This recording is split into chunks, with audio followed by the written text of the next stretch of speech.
नमस्कार. नारळी पौर्णिमा म्हणजे रक्षाबंधन जवळ आलेलं आहे. तर आज आपण नारळी पौर्णिमेला खास ओल्या खोबऱ्याच्या वड्या बनवणार आहोत. ओल्या खोबऱ्याची छान वडी बनवून बघणार आहोत.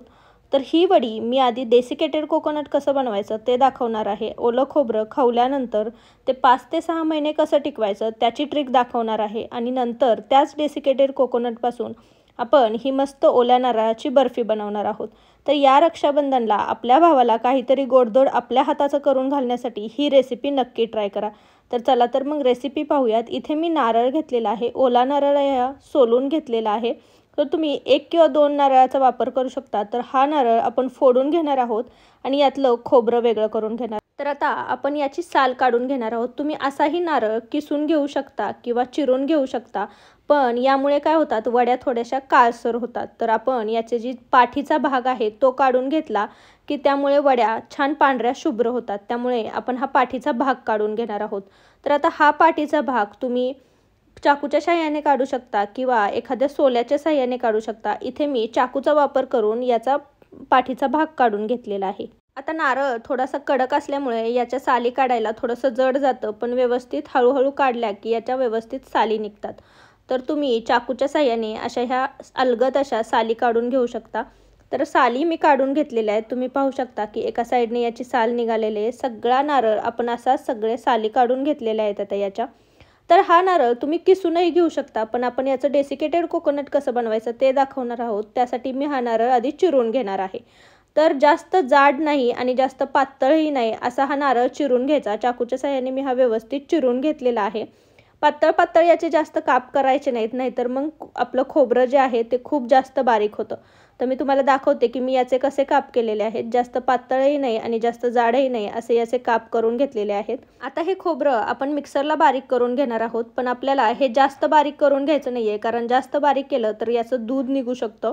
तर मिक्सरला आपण ऑन ऑफ करत याचा बारीकचा चुरा करून घेणार आहोत. तुम्ही पाहू शकता की हा मी जास्त बारीकही केलेला नाही आहे आणि जास्त मोठाही ठेवलेला नाही आहे. आपण जर किसून घेतला असता तर त्याचे मोठे मोठे दाणे राहिले असते, धागे राहिले असते. त्यामुळे मी हा मिक्सरला बारीक करून घेतला आहे. तर मी सगळं खोबरं व्यवस्थित छान बारीक करून घेतलेलं आहे. जास्त बारीक करायचं नाही. जास्त बारीक केलं तर त्याचं असं दूध होऊ शकतं. तर आता गॅसवरती मी कढई ठेवलेली आहे आणि कढईमध्ये काहीही तेल तूप न घालता आपण हे ओलं खोबरं टाकणार आहोत. हे खोबरं आपण व्यवस्थित गरम करून घेणार आहोत. तर यातलं मॉइश्चर निघेल इतकं आपण याला गरम करून घेणार आहोत. गॅसची फ्लेम लो ठेवायची आणि सतत हलवत आपण हे खोबरं छान भाजून घेणार आहोत. पण लक्षात ठेवा, याला करपासा असा कलर नाही आला पाहिजे. सतत हलवत राहायचं. यातलं मॉइश्चर फक्त रिलीज झालं पाहिजे, मॉइश्चर निघून गेलं पाहिजे. तर एक 3 ते 4 मिनिट सतत हलवल्यानंतर हे खोबरं छान थोडंसं कुरकुरीत व्हायला लागतं. तुम्ही पाहू शकता याचा कलर अजिबात चेंज झालेला नाही आहे, पण हे छान मोकळंसूत झालेलं आहे आणि यातलं जे मॉइश्चर आहे ते निघून गेलेलं आहे. तर हे व्यवस्थित आपण आता गॅसची फ्लेम बंद करून एका प्लेटमध्ये काढून घेणार आहोत आणि थंड करणार आहोत. तर आपण एका प्लेटमध्ये हे पसरून ठेवलेलं होतं. तर मस्त असं आपलं हे डेसिकेटेड कोकोनट तयार झालेलं आहे. बाजारामध्ये हेच 500 ते 600 रुपये किलो मिळतं. आपण 20 रुपयाच्या नारळामध्ये घरच्या घरी हे तयार केलं. तर हे डेसिकेटेड कोकोनट तुम्ही 3 ते 4 महिने छान सहज टिकवू शकता. ओल्या नारळाचा आपण हा वापर करू शकतो. कधी हवे तेव्हा आपण हे डेसिकेटेड कोकोनट वापरू शकतो. तर असं हे डेसिकेटेड कोकोनट वापरून आज आपण नारळाची बर्फी बनवणार आहोत. तर आता नारळाची बर्फी बनवण्याच्या आधी एका प्लेटला मी तूप लावून हे छान तूप सगळ्या प्लेटला पसरून घेते. कारण नारळाची बर्फी बनवल्यानंतर इतका वेळ राहत नाही, म्हणून आपण प्लेट आधीच ग्रीस करून घेणार आहोत. तेलाने तुपाने कशानेही केली तरी चालेल. तर आपली प्लेट छान ग्रीस करून झाली आहे. आता आपण कढई ठेवणार आहोत. कढईमध्ये 1 चमचा मी तूप घालते. तूप छान वितळून झालं की यामध्ये आपण हे तयार केलेलं डेसिकेटेड कोकोनट वापरणार आहोत. तर मी एका वाटीच्या साहाय्याने हे मोजून घेतलेलं आहे. दाबून भरलेल्या वाट्या आहेत. ह्या 2 वाट्या मी हे डेसिकेटेड कोकोनट घेतलेलं आहे. आता आपण हे डेसिकेटेड कोकोनट वापरतोय त्यामुळे हे आपण जास्त वेळ तुपावरती भाजणार नाही आहोत, कारण हे ऑलरेडी आपण भाजून घेतलेलं आहे, गरम आहे. तुम्ही जर ओल्या नारळाचा डायरेक्ट वापर करत असाल तर त्यातलं पूर्ण मॉइश्चर रिलीज होईपर्यंत आपल्याला ते छान भाजून घ्यायचं आहे. तर 2 ते 3 मिनटं हे व्यवस्थित आपण भाजून घ्यायचं. सतत हलवत राहायचं, म्हणजे हे करपणार नाही किंवा खाली लागणार नाही. तर हे व्यवस्थित हलवून घेतल्यानंतर आपण यामध्ये साखर घालणार आहोत. तर आता आपण 2 वाटी डेसिकेटेड कोकोनटचा वापर केला आहे. त्यासाठी मी पाऊण वाटी साखर वापरलेली आहे. तुम्हाला जर गोड जास्त आवडत असेल तर थोडी जास्त साखर वापरली तरीही चालेल. तर आता साखर आपण ह्या खोबऱ्यासोबत व्यवस्थित मिक्स करून घेणार आहोत. साखर जशी जशी गरम होईल तशी तशी ती वितळेल आणि हे मिक्सचर थोडंसं ओलसर व्हायला सुरुवात होईल.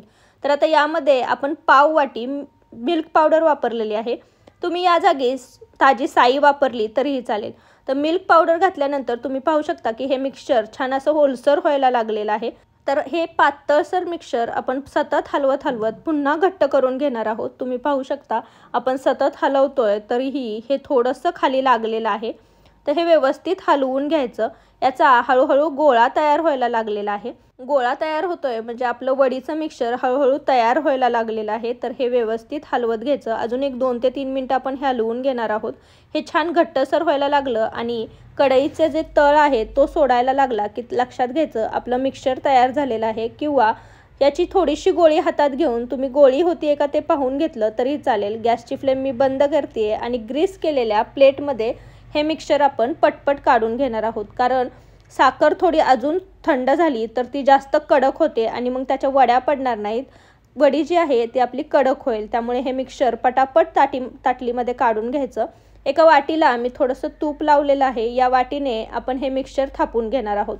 यासाठीच ही पटपट कृती करण्यासाठी आपण प्लेट जी आहे ती आधीच ग्रीस करून ठेवली. तर हळूहळू दाबत दाबत मी याचा आकार करून घेणार आहे. मी चौकोनी आकाराच्या वड्या बनवणार आहे म्हणून चमच्याच्या साहाय्याने हे दाबून मी याचा चौकोनी आकार करते. तुमच्याकडे जर चौकोनी केक टीन असेल तर तुम्ही त्यामध्येही वड्या पाडू शकता. किंवा मी मागच्या वर्षी एक नारळाच्या वडीची रेसिपी टाकलेली आहे. त्याची लिंकही मी खाली देते. तुम्ही तशा पद्धतीनेही बनवू शकता. यावरती आपण ड्रायफ्रूट्स टाकणार आहोत आणि चमच्याच्या साहाय्याने हे ड्रायफ्रूट्सही दाबून घेणार आहोत. हे ड्रायफ्रूट्स व्यवस्थित दाबून घेतले. एक 5 ते 7 मिनिटांमध्ये आपलं जे मिश्रण आहे ते थोडंसं घट्ट झालेलं आहे. आता 5 ते 7 मिनिटांमध्येच आपण याच्या वड्या पाडून घेणार आहोत. कारण याच्यापेक्षा जास्त मिश्रण झालं तर घट्ट झालं तर मग आपल्या वड्या पडणार नाहीत. तर चाकूच्या साहाय्याने तुम्हाला हव्यात त्या आकारामध्ये तुम्ही वड्या पाडून घेऊ शकता. इथे मी चौकोनी आकारामध्ये वड्या पाडून घेतलेल्या आहेत. तर व्यवस्थित अशा वड्या पाडून घ्यायच्या आणि नंतर हे मिक्सचर छान सेट व्हायला ठेवायचं. तर साधारण अर्धा ते पाऊण तासामध्ये हे मिक्सचर छान सेट झालेलं आहे. आपण हाताने दाबून पाहूयात आणि यानंतर आपण ही यातली एखादी वडी काढून बघूयात. तर मस्त अशी ही आपली वडी तयार झालेली आहे. तुम्ही पाहू शकता याला छान असं टेक्स्चर आलेलं आहे. रवाळ अशी दाणेदार अशी वडी तयार झालेली आहे. तर अशी ही नारळाची बर्फी किंवा आपण खोबऱ्याची वडी म्हणली तरी चालेल ती तयार झालेली आहे. ओल्या नारळापासून बनवली. ओला नारळ 6 ते 7 महिने कसा टिकवायचा तेही आपण पाहिलं. तर अशी ही वडी तुम्ही नक्की बनवून पहा. या रक्षाबंधनला तुमच्या भावाला तुमच्या हाताने ही वडी नक्की बनवून खायला घाला. तो तुमचं नक्कीच कौतुक करेल. तर अशी ही वडी तुम्ही नक्की बनवून पहा. कशी झालेली मला कमेंटमध्ये सांगायला विसरू नका. रेसिपी जर आवडली असेल तर रेसिपीला एक लाईक नक्की करा आणि तुमच्या फॅमिली आणि फ्रेंड्ससोबत याची लिंक जास्तीत जास्त शेअर करा. तुम्ही जर माझ्या चॅनलवर नवीन असाल तर चॅनलला नक्की सबस्क्राईब करा आणि जवळचे बेल आयकॉनही दाबा. त्याने माझ्या चॅनलवरच्या नवीन नवीन रेसिपींचे नोटिफिकेशन तुम्हाला मिळत राहतील. थँक्यू.